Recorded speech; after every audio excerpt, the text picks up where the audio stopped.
What is going on, guys? Happy Valentine's Day out there to you. Welcome back to the Yeti Express DFS podcast presented to you by Draft Dashboard. As always, remember you can use the tools that I'm using 30 days for $1 by clicking my link in the description below.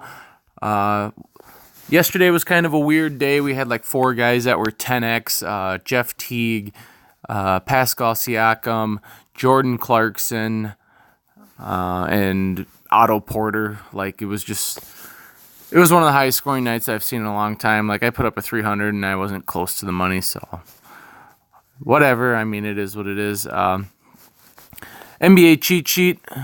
Here we go. This is what we're going to be starting to look at here.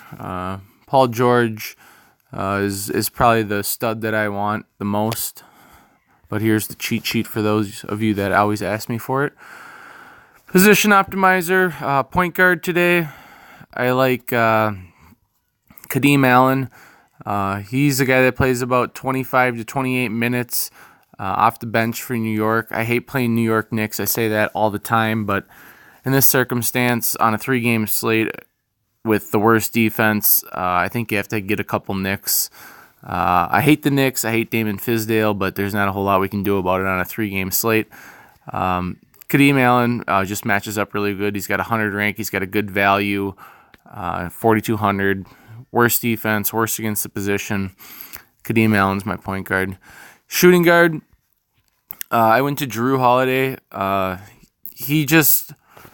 This game is the one that I want my studs to be in. I think this game stays close. I think it's going to be a high-scoring game. He's got almost a 44 projection, which is over 5x. And I just, OKC is a lot better of a team. They're a good team. But they don't really blow people out. They play in a lot of close games, and they usually win them. They're really good in close games. So Drew Holiday was my shooting guard. Small forward, I just went and grabbed Paul George. Again, I want my studs in this game.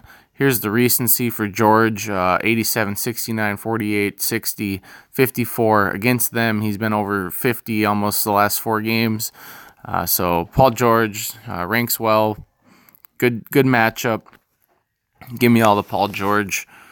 Power forward.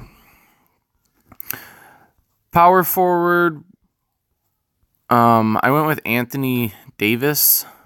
He scares the hell out of me. But, for 9K, the whole slate depends on how he does. But 9K Anthony Davis, on a 3-game slate, sign me up. I'll take my chances. This dude's all over the place. He doesn't really want to be there. He doesn't really want to play. We don't know what to really do with him. But when his price comes down almost $2,500 within the past week, give me some Anthony Davis. I don't think he gets another embarrassing game. I think he'll come out and play about 30 minutes and play well. So Anthony Davis for me, he's just too cheap. He's either going to get you 30 or he's going to get you 70. So it's a gutsy play, but one that I'm willing to take. Center, I actually used Mitchell Robinson.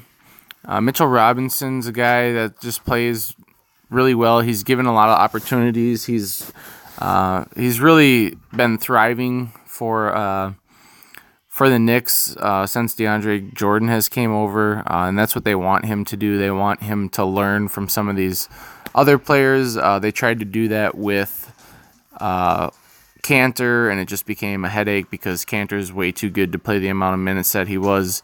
DeAndre Jordan's a good player too, but I think he's at that point in his career where he's a little more understanding of the role.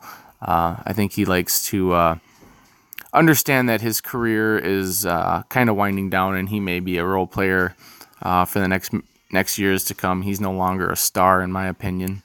So I think he fits the role well. Mitchell Robinson, again, 4,100. He's been playing pretty good minutes, 20 yesterday. Could see him in the 22 to 25 today. Again, against the Hawks.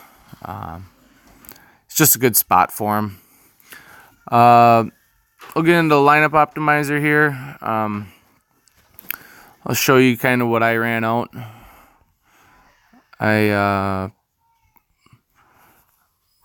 Let's see, we put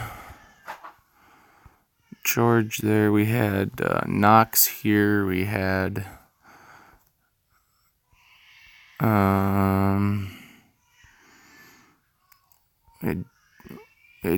Davis at a center, I think.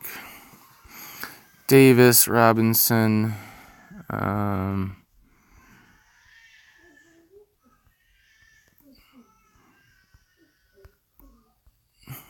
know we didn't have him here. We had Terrence Ferguson, but I like to call him Turd Ferguson. And then Marvin Williams. So this is the lineup that I'm going to be throwing into the $14 lottery ticket on Anthony Davis. Anyways, thanks for stopping by, guys. Have a wonderful Valentine's Day. Tell somebody you love them. Me and my wife don't celebrate Valentine's Day. We never have. I think it's kind of a stupid holiday, but still, tell somebody you love them. My wife bought me donuts this morning, and it made my day, so that was kind of cool. But if you celebrate Valentine's Day, have fun with it. Tell somebody you love them. All that good stuff. Have yourself a good Thursday, and may the fantasy gods be with you all.